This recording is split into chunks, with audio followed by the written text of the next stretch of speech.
Hey guys, I'm Sifran Kimta. And I'm Edward Kasili. And on behalf of African Sports Network, we're here to preview the 5 African teams that are heading to the World Cup. And this week, we're focusing on Nigeria, also known as the Super Eagles. Yeah, my brothers from Nigeria. What's in there? Huh? What's in there? You know what, huh? So, you know you guys, man. So we're sporting the jerseys, the home and away jerseys, and we're proudly dressed by Jersey Store. And you can see the details on the description below. So let's jump into the history. Yeah. So Nigeria first qualified for the World Cup, I think, in 1994. Yeah, 1994. They actually shocked the world. Imagine on the first World Cup, these guys were grouped with Argentina, who had Diego Maradona. Wow. They also had Diego Simeone and Gabriel Batistita. So imagine your first World Cup, you're grouped with such guys. Nobody really gave them a chance. Everyone thought they'd be last in the group, yeah. But imagine what happened. For real, they chapped Nigeria.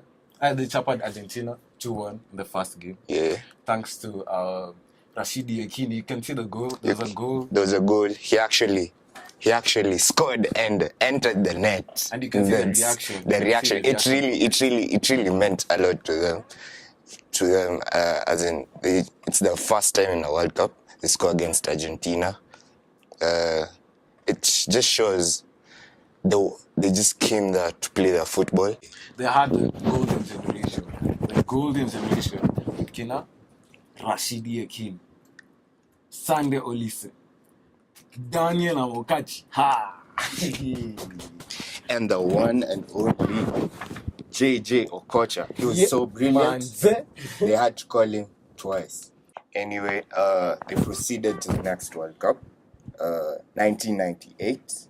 They also made it to the round of 16 where they lost to, I think, was it Denmark? Yeah, Denmark. Yeah, Denmark at the time had an impressive team.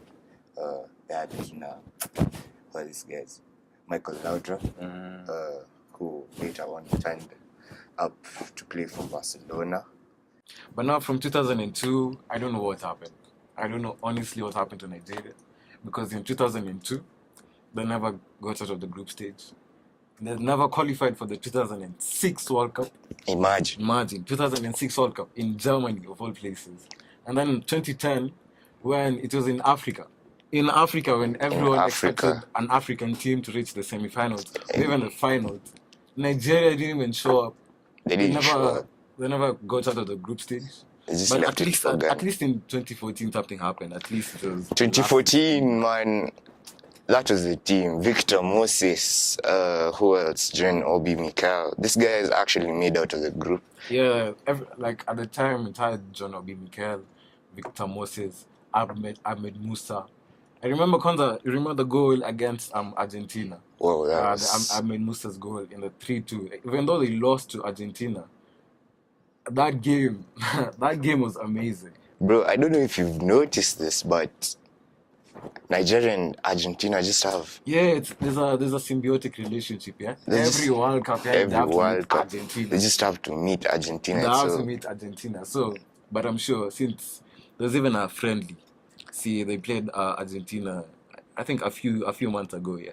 And they won 4-2 against Argentina. They whooped Argentina. And even though they're in the same group this time, in Group D with Argentina. I told you. Argentina, Poland and Serbia. No. That's Argentina, Croatia and Iceland. I'm sure. This time, we're warning Kina Messi, we're warning Dybala, we're warning Higuain, everyone. Even though Argentina have a star-studded front line, those guys not Messi, bro. I don't think they can do anything. During qualification, they struggled. They struggled. That to beat Ecuador on the last day. That would beat Ecuador on the last day to qualify for the World Cup. And guess who showed up? Messi. So personally, I like Messi. I love Messi. Okay, the Cristiano Messi debate is for another time. But even though Argentina will have the guys like Messi and Dybala and Higuain, I'm sure Nigeria, if they focus, if at least, because now they have a young squad. If you look at them, the under 17 they won the World Cup in 2015, and they won the World Cup in 2013. Yeah. So if they can be able to get the young guys, at least someone like Kelechi Iheanacho, someone like Kelechi Nwakali. Kelechi Nwakali was the top scorer in the 2015 World Cup. So, top scorer, man, in 2015 World Cup. That's a feat, man. So, if they can be able to combine the young squad and then with the likes of John Obi Mikel, Victor Moses, Amen Musa, my guy. We're in for a show, guys. Wow, I'm telling you. Nigerians can shock people with their juju. With their juju, I'm telling you. Not everybody believes in witchcraft. Okay, sorry, it has nothing about witchcraft. I'm just saying. The juju on the pitch, man. Not juju on the beat, but the juju on the feet, man. Guys in Russia, watch out. Juju on the feet. Remember that quote. So Nigeria on the road to the World Cup, they were actually the first team to qualify out of Africa. And on the way, they've been playing friendlies. I think one of them we mentioned, Argentina. They whooped Argentina's 4-2, Baba. 4-2. 4-2. And then they played with Poland. I think, they won through Victor Moses' penalty. And then they played Serbia. I think they lost. They lost 2-0. 2-0. 2-0. But even though things like friendlies, I don't usually regard friendlies as anything important. Yeah. Because even when you look at the clubs, pre-seasons, my personal team, Manchester United, keep shining on the friendlies and the whatever, and the tours and the what. But when it reaches the season, I don't know what happened. Okay, we are second, but you get the point. Friendlies don't usually count. What matters is the tournament itself. You can see whatever happened in the Euros. Portugal, even in group stage, Portugal were working the group stage. Very. They actually racked in like. I think they only won one game in the group stage. They even win, bro. I think they were taken as the best number 3. I think, man. They took 3 draws from the group. 3 draws. From there, something happened, and this guy has kept on performing on the big stage. They won the Euros against a France that everyone was hyped. Everyone knew France was going to win the Euros because everyone had Kina Griezmann. Kina Pogba. What? Makina Matuidi. But where Portugal showed up and they won the Euros. Now, in terms of group stage here, if guys don't focus, if guys are playing around with Nigeria, Nigeria can shock them, man. Because on the group stage, Group D, they have Argentina. We talked about Argentina on a whole. Yeah. They have Croatia. In terms of midfield for Croatia, there's Kovacic. There's Modric, Perisic, Rakitic. These are guys who are playing at the top with Barcelona, with Real Madrid, with Roma. And then at forward, they have Mandzukic. So that's also a team that can cause problems to Nigeria. If they can be able to sort out the midfield and also the defense to be able to handle Croatia, I guess they can progress. I think the teams that can give Nigeria a run for their money is Argentina and Croatia. But if they play Argentina and they sort out the defensive issues, I think Argentina won't have a chance. And if they sort out the midfield issues, Croatia won't have a chance. The team that we can actually say that we don't have an idea is Iceland. But Iceland really Iceland can cause a shocker. Because I remember in the Euros also, everyone thought Iceland will be the whooping boys as well. But in the last 16, they chapped England. I honestly don't want them to cause a surprise, even if they've chapered England and almost chapered France in the Euros. I don't want them to upset Nigeria because this is our time. This is our time for an African team to at least the minimum reach the semi-final. So you're actually rooting for Nigeria among all these African teams? Or? I'm not saying I'm rooting for one team per se. Okay, so I'll reveal which team I'm rooting for at the end of the entire series.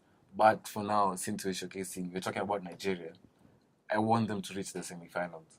At least Ghana tried 2010. We were unfortunate not to reach the World Cup, the semi-finals. The Asamoah Gyan penalty. I won't even blame Asamoah Gyan because I think the whole of Africa was just gutted. Everyone wanted Ghana to reach the semi-finals, but Suarez happened. Asamoah Gyan missed the penalty, but I wouldn't blame him. The stage where he was, World Cup, everyone is watching. It's an African affair. I'm sure I'd also miss the World Cup. I mean, I'm sure I'd also miss the penalty, but... No, bro. Like, how can you miss a penalty? Okay, I've missed a few pens on my own, but... Scoring a penalty isn't that easy. To be honest, it's not that easy, man. But it is what it is. I guess it's about time Nigeria, at least, make sure you sort your allowances. True. Because that's also a major thing that also disrupts Nigerians. Make sure that... not Nigerians, but... Not even Nigerians. All the African teams. Most of the African teams, but except the North African teams. Yeah. But Nigeria, sort out the Nigerian Football Federation, sort out your allowances, sort out your salaries, please. Pay the guys before, or at least give them something, so that they can play and feel comfortable about playing the World Cup. Because at the end of the day, they have a family to take care of and feed. So make sure they're paid, make sure they have the bonuses. Because if you sort out the bonuses, don't be distracted. True. Don't be distracted. Everyone will play with no worries at all, yeah? True. So sort out your bonuses. Coach. Make sure you at least integrate the young guys and the old guys. At least, even though you feel like your squad isn't that good, integrate everyone. From the back, from the defense to the midfield to the striking. You have Iwobi, man. Iwobi. You have Iwobi. Even though he doesn't turn up for Arsenal. Stop hating, man. No. I'm an Arsenal fan. I know, but Iwobi. Iwobi has... Please turn up, man. Iwobi has potential. There's Iwobi, Igalo, Iheanacho. So many guys. So, this is your time. This is your time to shine. This is your time to make Africa proud. Even though you're Kenyans, you're rooting for you guys. You want you guys to at least do something. Make Africa proud. Make Africa proud, man. Make Africa great again. Hey, call it trophy. Stop those issues. Trophy. Let me not say it. So I guess it's about time we finished, yeah? Yeah. So, for me, Edward Kasili. And me, Cyprian Kintai. Stay tuned for more. This is only the start. We're focusing on Nigeria. This is your week. So next week we'll focus on another team with different jazz. And by the way, this jersey reminds me of the Manchester United jersey from 1992. They had almost a similar jersey, but now it was blue, the away jersey. Almost same pattern.